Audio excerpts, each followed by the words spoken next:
Like many people out there, one of my original first anime was, in fact, Dragon Ball Z. Not Dragon Ball, unfortunately, but I watched Dragon Ball Z first. It wouldn't be until around the time of, I think it was the Android Saga, Cell Saga, whatever you want to call it, that I first started watching the original Dragon Ball series, because it was airing on, I believe, Toonami, or was it Maguzi? Regardless, mid 2000s, I want to say, mid early 2000s, and they started airing Dragon Ball. And I remember thinking, man, I wish I saw this first.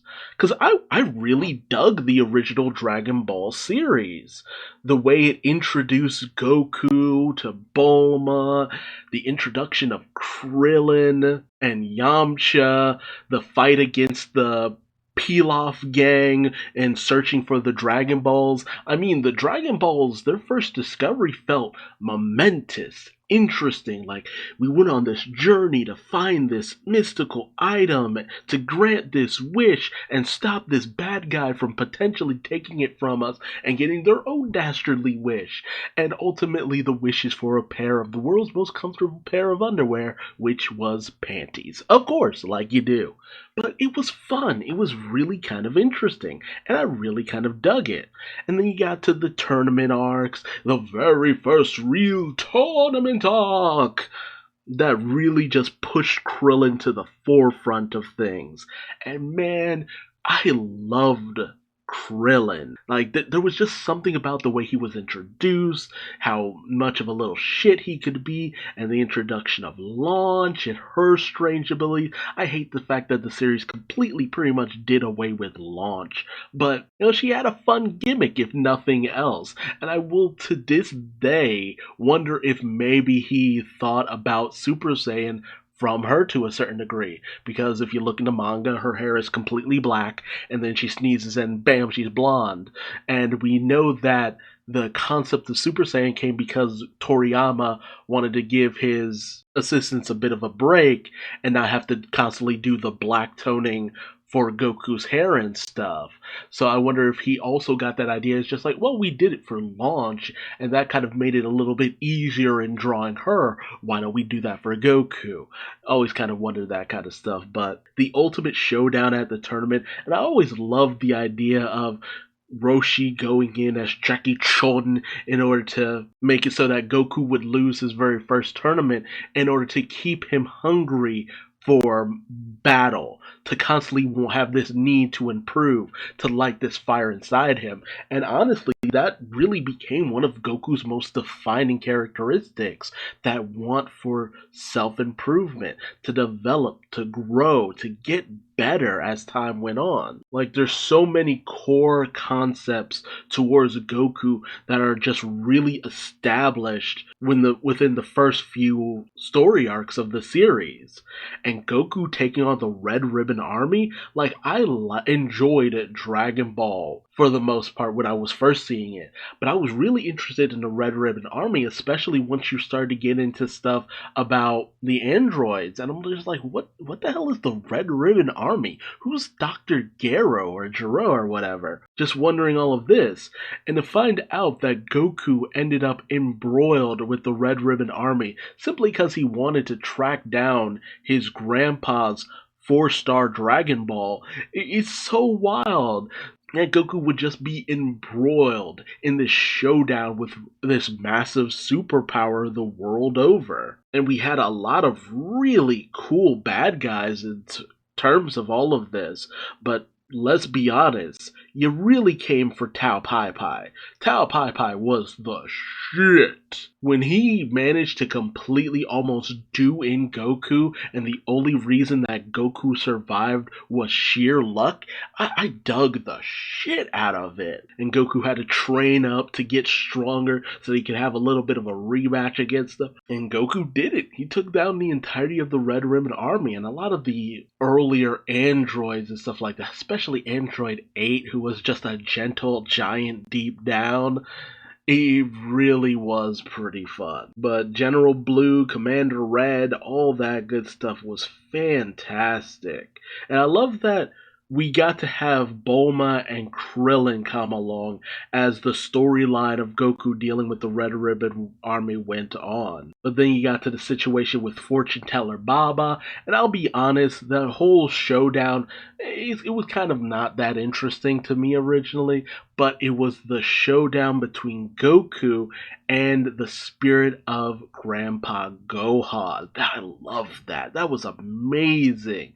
Because Goku, he didn't really have much of an attachment to anything because of what happened to Gohan. And for him to have this better goodbye for his grandpa and all that, that was fantastic. It was incredibly sweet and meaningful to Goku as a whole. And the illusion made in Dragon Ball Super, like, that's why the Tournament of Power is the best part of Dragon Ball Super, because of all the callbacks and fun little Easter eggs and moments in there. It's just fantastic. And man, to have a time for Tien Shinhan to be the adversary that needs to be overcome. And you had the first real glimpse of his rivalry between him and Yamcha, but it was mostly Goku who he's going after. And I wish that rivalry between Tien Shinhan and Yamcha caused them to get even better as they went on. I wish that was pushed a little bit more, because they definitely felt like they could have made them each other stronger as they went forward. But even Chaozu and his weird powers and all that, man, Tien Shinhan was hard edge, but I was glad that by the end of the tournament he had kind of come around. But then you had the King Piccolo saga with Krillin dying his first death, which really took me off guard because I didn't know Krillin had died originally in the original Dragon Ball. I'm just like, what? Krillin died? What? And, because the Pilaf gang off screen had just unleashed King Piccolo at some point, this green demon thing, and it was just like, what? Piccolo was, oh wait, I guess he was evil. I guess I would have known that watching the first episode of Dragon Ball Z, but it really took me off guard. I'm just like, King Piccolo, what? Shrivel old pickle of a man. And his various different demonic minions that he sent across the world, his wish to get younger and his youth back, and he destroys the dragon, and just everything goes to shit. Roshi and his backstory with King Piccolo, with his master Mutoitu sealing away King Piccolo with the Mafuba technique. I love these terms. And ultimately, Roshi dying in the process of trying to seal away King Piccolo, only for Tien Shinhan to try to come in and take down King Piccolo, but it's ultimately Goku after yada yada bullshit Divine Water. But I love the initial fight between Goku and King Piccolo, because to see Goku so thoroughly outmatched by someone was very rare, but the way that he gained his power up was just kind of like, you could have come up with something better. Like him discovering a technique or something, because let's be real, that Kamehameha powered punch that he delivers to King Piccolo in the end, that King Piccolo gets a literal child-sized hole in his torso, is so friggin' far out there. And I still to this day have to wonder about how King Piccolo produced Piccolo Jr. or Ma Jr.'s egg, because it's just like, you are missing your midsection, sir.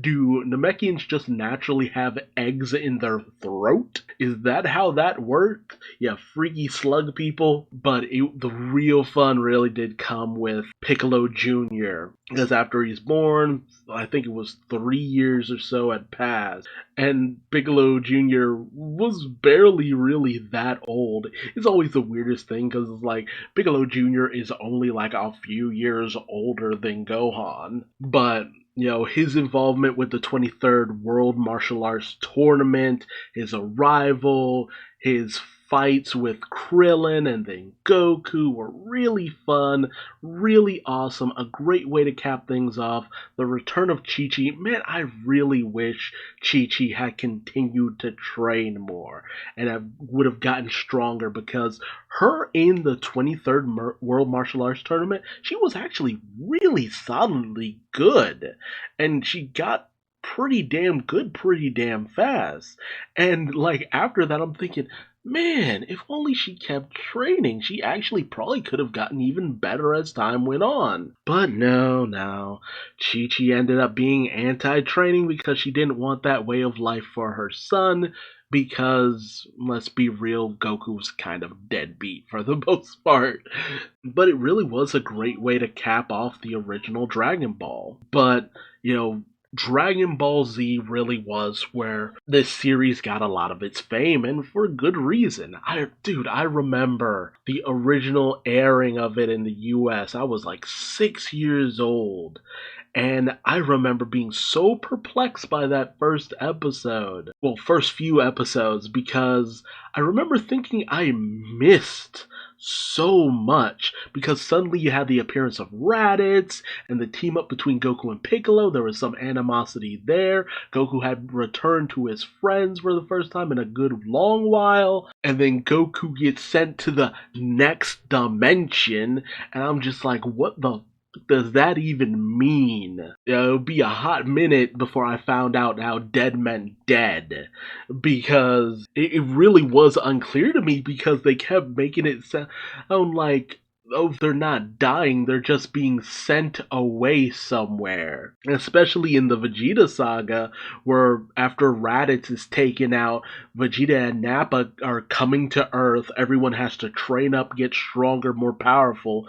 Goku is in the other world because he has to wait a year for the Dragon Balls to come back into production. So he goes and trains with King Kai. I remember having a little fun watching Goku train with King Kai, especially Gregory, who isn't even in the manga and stuff, but that was actually pretty fun, seeing everyone train up for the Saiyans' arrival. And I remember actually feeling kind of tense for their arrival, like, oh man, what are these guys gonna be like? And then we got to see a preview of what they were like, and it's just like, oh no, these guys are terrifying. This is going to be bad. And the way Nappa, how Nappa steamrolls through everyone when they get to Earth. Nappa was an engine of destruction when he first appeared. Because, honestly, so many people are so down on Yamcha, but I honestly was just like, yo, didn't Yamcha beat the shit out of that Cyberman, and the only reason he got taken out was because the Cyberman was desperate? Like, Yamcha was styling all over that damn thing. It's like, oh, you got taken out by a Cyberman. Yes, because the Cyberman self-destructed. Most people don't survive that. I know with Raditz, it was just kind of like, I keep saying Raditz. I know with Nappa, it was like Chaozu did himself in, and Nappa was perfectly fine, pretty much. Just a few less clothing. But let's be real, like, you don't expect something like that to happen. That's why I always feel bad for Yamcha, because it was just like, look, the man tried his best. It's not like he backed down from the fight or anything like that. But Tien Shinhan expending all of his energy, and he ends up dying, and Piccolo, who had kidnapped Goku's son, oh man. Gohan's training in the woods with Piccolo. I remember just feeling like, man, this kid, is he ever gonna manage to make his way home? And then you had the one episode where Gohan almost made it home, but he had decided not to because he did want to be trained up and able to help fight against the Saiyans. And I always remember that moment in my mind because I remember just thinking, damn, Gohan, good on you for making that kind of choice. I don't know if I could do something like that after being lost in the woods for months to a year on end. But Piccolo saving Gohan really took me off guard because it was just like, man, Piccolo had really kind of been a hard ass up until that point, and he made the sacrifice play, and I was just like, damn, good on Piccolo. Noted, I still didn't grasp the concept of next dimension actually meaning death to this point still. But, Goku arriving on Earth, immediately taking out Nappa before Vegeta really took Nappa out. The showdown between Goku and Vegeta was pretty cool, but I did not initially watch a lot of it because, you know, I was young and there was stuff to do around the house, chores, homework, all that good stuff. I always tried to make it in time to watch Dragon Ball, but couldn't always get that done. But I loved that fight from what I could see because I never saw the moment that Vegeta turned into a great ape, so I missed out on the episode where he turned, and so the next episode I watch, he's suddenly a great ape, and I'm just like, what the hell happened? And I don't think I actually saw his actual defeat, because I know he got hit with the spirit bomb, but then it cuts over to him bloody and broken, so I think I missed a few scenes here and there. But he's allowed to escape, and thus we begin the Namek saga. It's just like everybody had to wait for Goku, and he's back, but now most of his friends are gone, so he needs to get them back. It's just this endless cycle of everyone dying and us needing to get them back somehow. So as Goku's recovering, Gohan, Krillin, and Bulma head to Namek, and man, the filler trip to Namek. Hell, the filler arrival on Namek. I remember feeling that was pretty rough because I'm just like, when are they finally going to get to Namek? I wasn't hating on it, and not the way I would have nowadays, but man, that journey felt long. And then they arrive on Namek, but Vegeta's also on Namek, and I loved all the moments with Vegeta on Namek because he's just off doing his own thing, causing all these problems, and like Krillin and Gohan and Bulma are constantly trying to duck the forces of Frieza and duck the arrival of Vegeta, and it was just like, oh, it was so cool. But then they all had to team up when the Ginyu Force came in, and man, I remember thinking the Ginyu Force were just a relentless thing. Way too powerful to deal with. Until Goku finally arrived on Namek, and Goku just styling all over them, only to get his body switched with Captain Ginyu. Always something to delay Goku in some way, shape, or form. Like, that was the moment I started to catch on. Like, Goku always seems to be incapacitated for some reason. But then we got to see the full might of Frieza on full display, and man, he was a monster. How I actually managed to understand the whole fact that being sent to the next dimension was actually shorthand for people dying was because I think it was around this time that Funimation had fully kind of taken over dubbing duty, and there was the moment where Frieza had pierced Krillin with his horn. And I remember just being so distraught because I really did love Krillin. For some reason, I really loved Krillin. And I remember seeing that moment and feeling so bad because I'm just like, no, Krillin, he's killing him, no! I was so messed up from that. I was so heartbroken when I thought Krillin was going to die. And I think it was like 3 years later after it originally started airing, like 99. And so I was like 9 years old by this point, and I'm just like, I'm bawling my eyes out. 9-year-old little shit of a kid just bawling his eyes out because the bald kid had gotten pierced by the devil man. I am losing my shit at this, only for Krillin to be healed by Dende later on. And it's just like, oh, thank God. But I was ready for Frieza to be taken down, and then Vegeta died, and I had a hard time believing that because, Krillin had gotten healed, but now Vegeta died. And then I didn't even know that Krillin had gotten blown up because I had missed those episodes, and then next thing I know, Goku's a Super Saiyan. I'm just like, what? When did this happen? But the showdown on Namek was pretty fun and fine, and it was good, some good stuff, but I missed the initial transformation into Super Saiyan, and I will always be mad about that because it's just like, oh, it's such a cool moment. But later on, the arrival of Trunks, it was that by this point I was a full on nerd for Dragon Ball Z because the arrival of Trunks, I thought Trunks was so cool.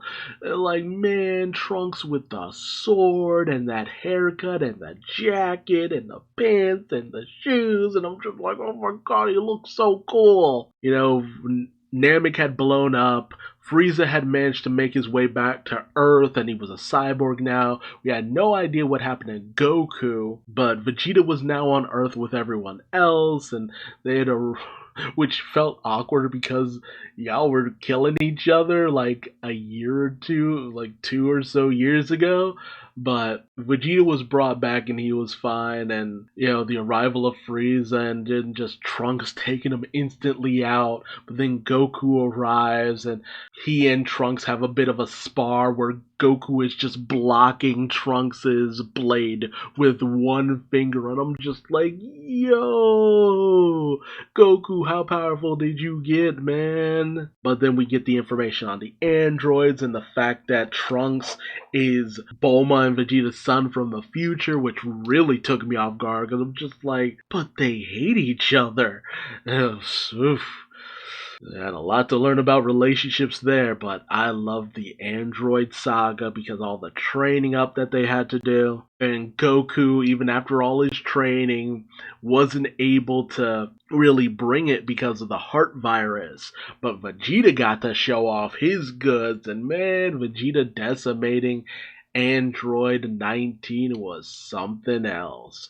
But then the unleashing of 17 and 18, oh, I thought they were so cool. I'm sorry, like, something about a lot of the designs for the characters introduced during the Android saga was sick as shit. Like, between Trunks, 17, and 18, I'm just like, man, they are so cool. Especially 17. And 18 was just freaking hot as shit. I love that moment where she went up to Krillin and gave him a kiss on the cheek before they just beezed out. After, I think it was afterwards, after she had broken Vegeta's arm, which I also thought was kind of cool because Vegeta got humbled to shit. He was styling all over 19, but then 18 comes in and just beats him bloody, and it was so good. It was so delicious. But the whole situation with those androids was awesome. I loved their character designs and their way of going about things. But then the arrival of Imperfect Cell and his whole deal, and man, I remember being so creeped out by his initial introduction. Imperfect Cell was just the stuff of nightmares, and the confrontation with Piccolo, I think I had nightmares about him absorbing me a few times, like once or twice, but man, he was intimidating. But then he became semi-imperfect Cell, and it was just like, ooh, that took all the edge out of this guy. It took the edge completely out of him after he absorbed 17. I was mad that he absorbed 17. I'm like, no! 17 was too cool to be absorbed. No! And then Krillin's whole tete-a-tete with 18, and he has the self-destruct switch, and he just doesn't want to do it because he wants to get that android pussy. Let's be real. Hey, let's be real. But then she gets absorbed, and then we get Perfect Cell. And he gives everyone the opportunity to train up because he has the same arrogance as Vegeta. And man, Vegeta letting 18 get absorbed. I was so like, Vegeta, what are you thinking, you dumbass? I was so mad when I was younger at Vegeta, but the Cell games was pretty awesome. Goku's decision to heal Cell, I was baffled by it. I'm just like, Goku, why? But then I just chalked it up to, I guess he wants it to be fair, but I'm pretty sure Cell is trying to kill everybody, man. But man, Gohan taking out Cell was so awesome, so amazing. I loved it. I ate it up to shit. Also loved the whole Otherworld tournament stuff with Pycon. Oh man, Pycon was so cool. I wish he was canon. Pycon was amazing. Pikkon was the shit. And to find out he wasn't really solidly gonna appear except one cameo in the Boo saga, and I'm just like, no, I want more Pikkon. But I actually kind of like Gohan when he was like 16 in the Great Saiyaman and the whole involvement of Videl. I'm just like, I was kind of digging the daily life of Gohan for the most part. Because it's like he hadn't given up his training, he was still, powering up and doing stuff here and there. I just thought his superhero antics was going to lead further into the next storyline because it's just like, Gohan's running the show now. But it was cool to have Goku come back for the World Martial Arts Tournament, and they go off to deal with Majin Buu. The initial arrival of the Supreme Kai was pretty cool. He was really brought up by the way Piccolo saw him, and a lot of that came mostly because of Kami. Let's be real. Kami was I'm pretty sure it was the Kami side of Piccolo who was shitting their pants when the Supreme Kai showed up. But the Supreme Kai inducted the Saiyans in order to stop the resurrection of Majin Buu. That was pretty cool, but then Vegeta dropped the ball and became a villain again, and I'm just like, God damn it, Vegeta, why do you keep fucking shit up? But the fight between him and Goku was good. I just wasn't feeling it because I'm just like, guys, you're gonna unleash Majin Buu. What the fuck are you doing? I was on that side of things. I couldn't enjoy it because I'm just like, this is so dumb. You're fighting over bullshit. And then Majin Buu gets unleashed. And he is, pink bubblegum, but he's the most powerful of the pinkest bubblegum. And he was way powerful, even against Super Saiyan 3, which I thought Super Saiyan 3 was cool, but I just never got behind the no eyebrows thing. That always was a detriment to how I felt about Super Saiyan 3. But he was cool enough, but he couldn't do anything against Majin Buu, so Goten and Trunks, young Trunks, they had to be trained up in order to learn fusion in order to stop Majin Buu, which I thought was going to be pretty cool. I thought it was going to be another bit of a passing of the torch because Gohan had gone off with the Supreme Kai to train and unleashed the Z Sword, and you got the Elder Supreme Kai, and you found out just how useless the current Supreme Kai was. But I always got to chalk that up to the idea that the current Supreme Kai hadn't gotten like full training that he needed in order to properly become the Supreme Kai. I still kind of believe that to this day, even with the newer information we've gotten out of the Dragon Ball franchise. But Gohan got his potential unleashed. Buu had gone through this existential crisis where you had the separation of good Buu and evil Buu won out, and then you got this evil ultimate Buu who was going on this tear and who had consumed most of Goku's friends, which was absolutely terrifying. I remember just really being like, oh my god, he ate it? What the fuck? And his human destruction wave, which wiped out everyone on Earth, I'm just like, whoa. It was so intense. And it was completely offset by the arrival of Gotenks. Gotenks was such a goof, but a lovable goof, and I thought maybe he would be the one to take down Majin Buu, only for him to get absorbed along with Piccolo.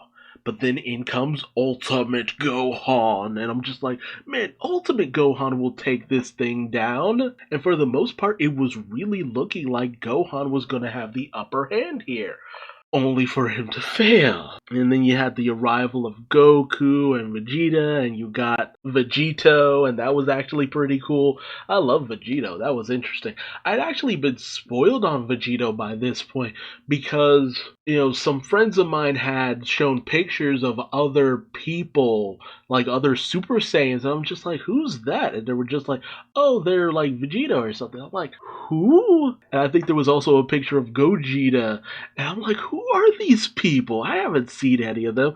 I kind of thought they were fake for a while, and then fusion and all that, and boom, there they are. I'm just like, oh, okay, they're real. And then, they went inside Majin Buu.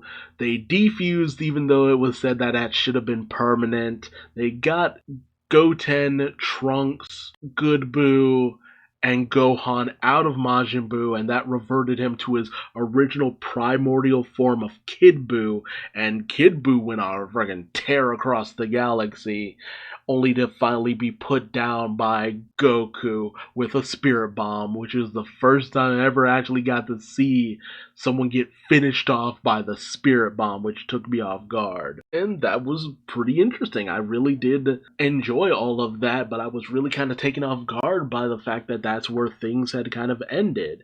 But I never thought Gohan or Goten and Trunks and their fusion was like lesser than anything, because it took so much desperation to take down Majin Buu.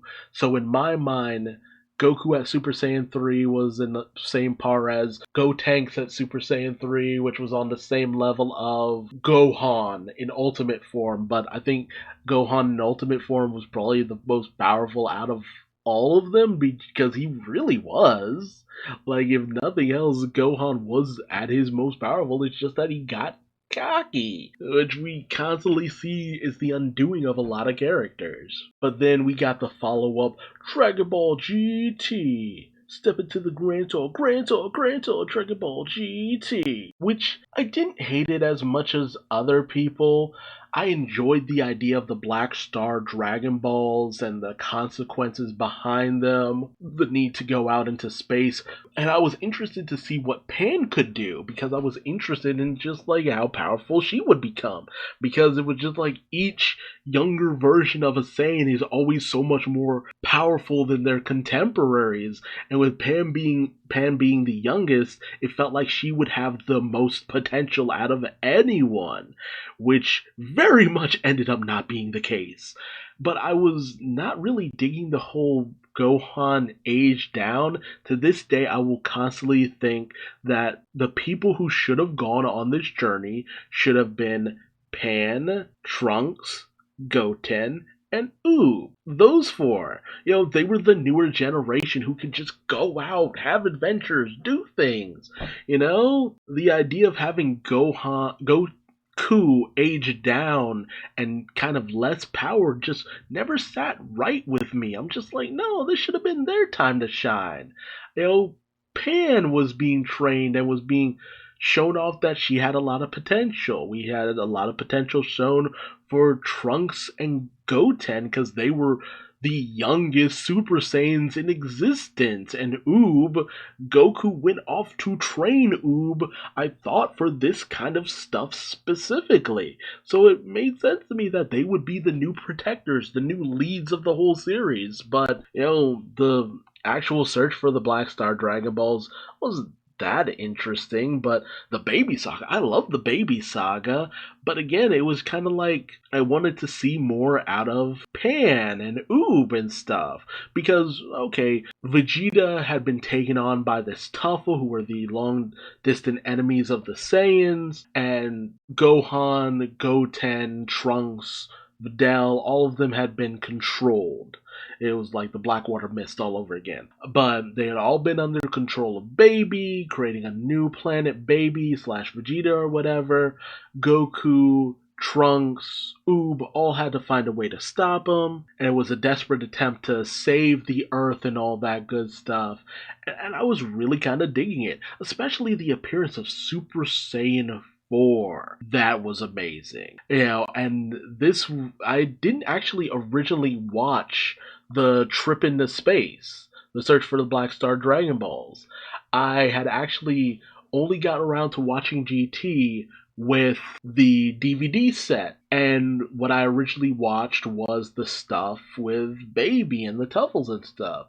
And I still have those DVDs of watching Goku transform into Super Saiyan 4 after finally getting his tail back. And the stuff to get Goku's tail back, I never want to watch that stuff again. But when Goku transformed into Super Saiyan 4 and Baby had used Vegeta's body to transform into the Golden Great Ape, and I loved that stuff. That stuff was amazing to me. To this day, I still wish I could have seen more of and Pan actually contributing, but it was good enough stuff. The Baby Saga really was some of the best stuff out of the series. And then you got the Super 17 saga where Dr. Gero and Dr. Mew, who was a Tuffle creation, had combined forces to make Super Android 17. And I was glad to see the return of Android 17, but it was just like, not like this. Not like this.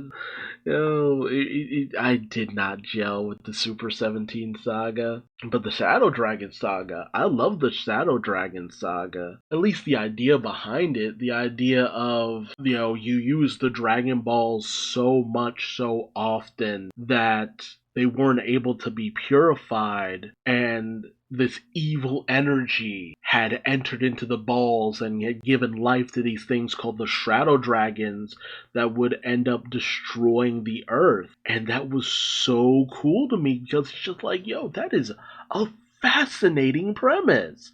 The downside is that the Shadow Dragons weren't all that interesting, except for Nova, Ice, and Omega Shenron. But I really wish it was something like, you had some of the Z Fighters go off and take on some of these Shadow Dragons. I mean, you had 7 of these things. Could have had Goku dealing with a dragon. Maybe have Goten and Trunks deal with Nova and Ice. That's 3 showdowns right there. Vegeta could have had a fight. Or maybe it was that Vegeta and Goku needed to team up against Omega Shenron. And that frees up 4 other dragons for whoever. Have Oob fight a dragon, Pan fight a dragon, Gohan fight a dragon, and have whoever take on the weakest. Like, give it to Krillin or something as a kind of bit of a gimme so he can retain some relevance. Something. See, that's the worst part about the Shadow Dragon saga, is that it had so much potential that ultimately really didn't go as far as it could have. But do I hate Dragon Ball GT? No, not at all. Not as much as a lot of other people do. Did I want more out of it? Yes. Was I satisfied with it? No, not so much. Did I hate it? No, not at all. It really wasn't worth my hate. If nothing else.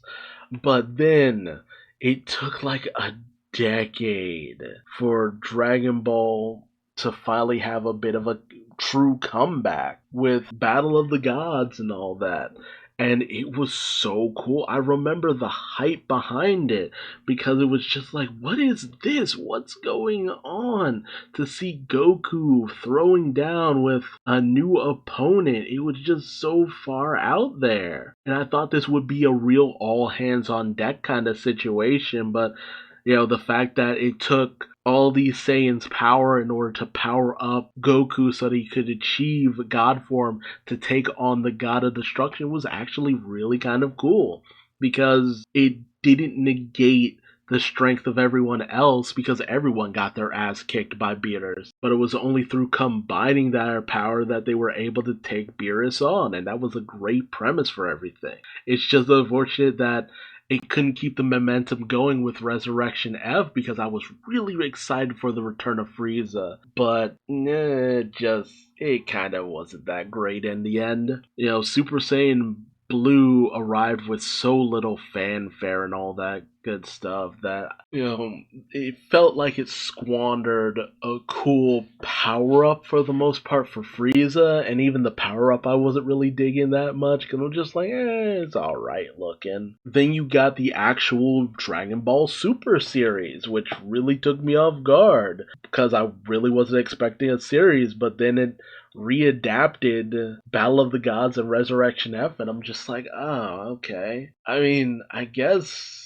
I'll just sit with it until they finally get to the stuff after all of that. And then we got the Universe 6 saga, and I was deeply interested, like a parallel universe, a universe where Saiyans had developed in a lot different manner, where they had actually kind of thrived and progressed almost naturally. That was so fascinating and far out to me, and it opened up a world of potential that I'm still kind of waiting for them to really capitalize on a lot more than they really have, because the Saiyans we meet in the Universal Survival arc Caulifla and Kale were really cool and showed the potential of what we should have gotten with Pan. Like, seriously. I keep thinking of Khalifa as miniature Pan. Well, an older Pan because she just feels like she might as well be Goku's granddaughter. Like, seriously. Think of Khalifa as Pan and tell me that doesn't automatically just feel right to you. But, as the series went on, you got some pretty cool stuff. The Return of Future Trunks was interesting with Goku Black and all that. It was pretty cool. Super Saiyan Rose, having a Kai go rogue and take Goku's body as their own in order to get some retribution against mortals and all that. That was fascinating enough. It was a real threat.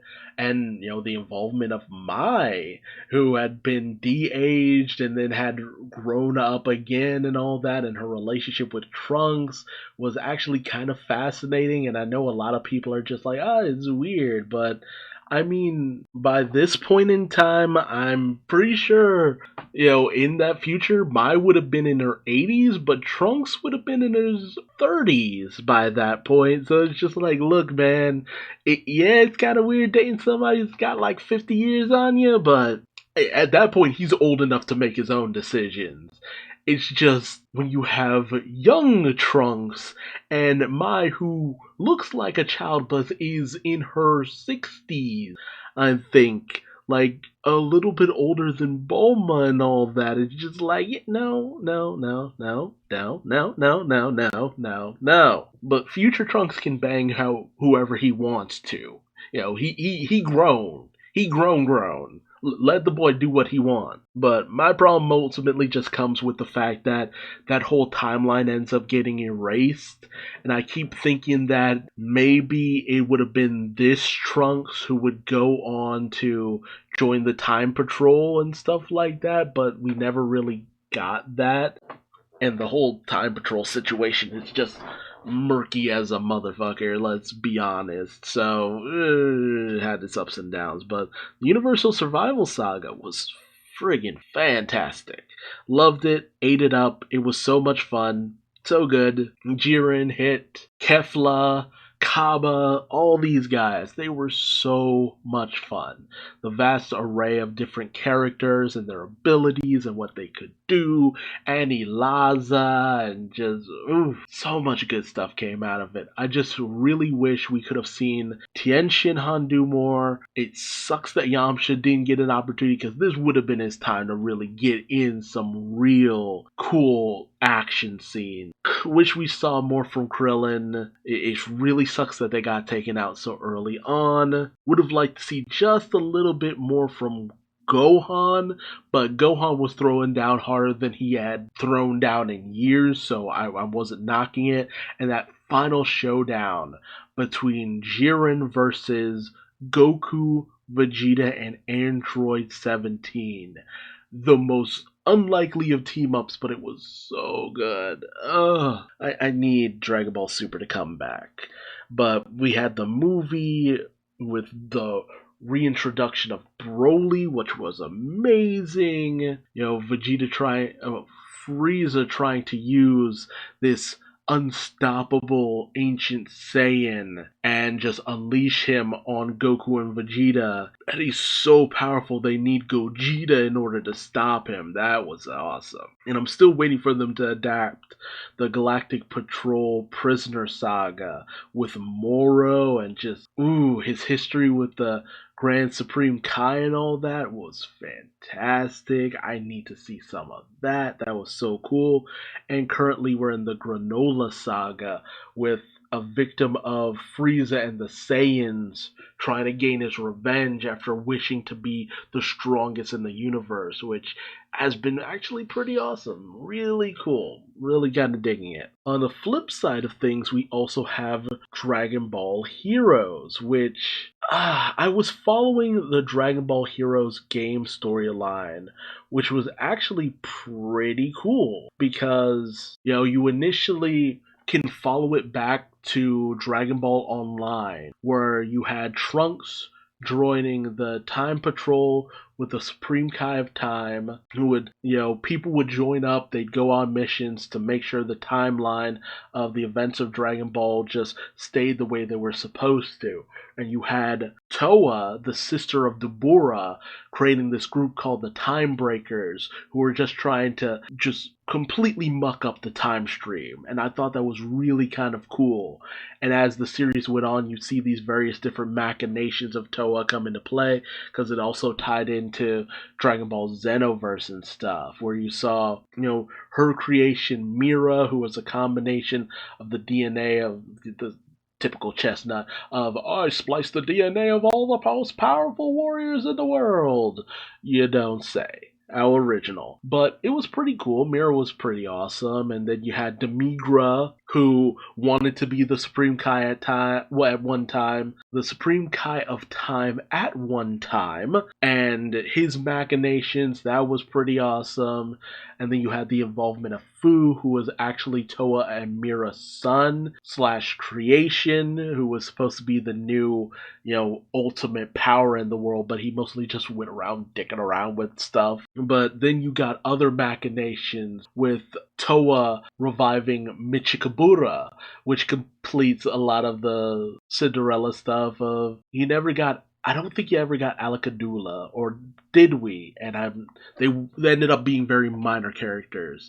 Alakabula, Michikabura, and then you also had Bibbidi Bobbidi Boo. It's just like it completes a lot of that stuff, and I thought that was really cool. But Michikabura, the Demon King, the ruler before Dabura and all that good stuff, he was unleashed, and he regains his youth through these dark Dragon Balls, as you do. But his power was incredible. He empowered the likes of Dabura, Toa, and all these different generals, even taking some people from Demigra's side and bringing them under him, and that was pretty cool. Honestly, a lot of the Demon World stuff I kept hoping was going to be an actual plot line in the actual series, because Future Trunks had brought in what was essentially the GT versions of Goku, Vegeta, as well as Gohan, Goten, and Pan, which just made me kind of wonder, okay, what happened to other Trunks, if that's the case? But it was pretty awesome to see them involved in all of this stuff. But then you got the Dragon Ball Heroes series, which saw versions of the Dragon Ball Super timeline characters being involved with Fu, who had captured all these planets and people from alternate timelines, including an ancient Saiyan called Cumber. You had Cooler there for some reason, and then, the other versions of Goku and Vegeta from the Time Patrol that are called Zeno. Goku and Vegeta show up, and we're promised this showdown between Super Saiyan 4 Goku and Super Saiyan Blue Goku, but it really wasn't even that much of a fight. The whole experiment on the prison planet was just not that interesting, because the whole ending of the battle with Michikabura was a lot more fascinating. Trunks obtaining this new power and this time sword and sealing away Michikabura and sealing away the gates of hell, and then you got the prison planet where it's just like Fu's experiment, and I'm just like, no, that's not the stuff I care about. And then you got the Universal Conflict Saga with the core area warriors, and I'm just like, I don't care about Hearts and his boy band, man. I wish they had done more with Hearts and his idea of wanting to destroy Zeno and overthrow the gods. It's just like, that's an interesting angle, but they didn't do enough with it. And then you end up in the Universe Creation Saga, where Fu has just come back. He uses the everything created by Hearts to create something called the Universe Tree, which absorbs energy from across the universe, and Goku and the Time Patrol have to team up in order to take it down. And I'm just like, okay, who's this story about? Is it about Fu? Because it feels like it's about Fu, but you keep having other arcs in between what happens with Fu. It's related to Fu, but you're not dealing with Fu. And I'm just like, what has Toa been working towards this entire time? Because you keep coming back to it.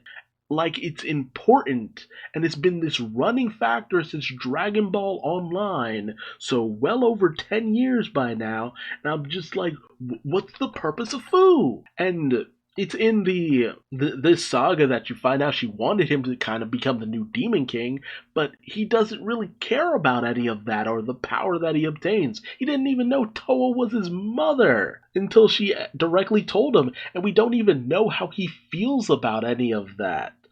We don't really get to linger on to it until, because it's all interrupted by the whole new space-time war saga where Fu has created a copy universe, a copy of Universe 7, but it's kind of incomplete and kind of distorted, and Goku and Vegeta end up trapped in that world with a newly resurrected Hearts as well as Cell for some reason, and just hard to tell where this is all going, and I don't care because I'm just like, no, tell me what the situation with Fu is. Where are you going with this plot line? You made it seem so important. You even brought in Future Trunks and Future Mai like there was something interesting going on with that. Spoiler alert, they don't appear after the first saga. It's all derailed because you get Future Trunks. And it's just like, no, you can't just sidetrack all of that shit, man. I need you to focus a little bit on one storyline for more than about 10 episodes. If you can't tell, I'm getting kind of heated, but that's mostly because there was potential with these storylines that just keep not going anywhere. And it's so frustrating because there's an interesting concept here that is just not being used, and it's aggravating as all get out. But I've talked ad nauseum about Dragon Ball. Tell me, what has been your favorite Dragon Ball series? What is your favorite transformation? Who's your favorite character? What would you like to see more from the series as a whole? Let me know that and more in the comment section below. And if you like this video, please like, subscribe, and hit the bell for notifications for more Dragon Ball content. I review Dragon Ball Heroes as well as the Dragon Ball Super manga whenever it comes out, so please join me for that kind of stuff. And until next time, I've been Duuz-Diz-Din, and I will see you later. Bye-bye.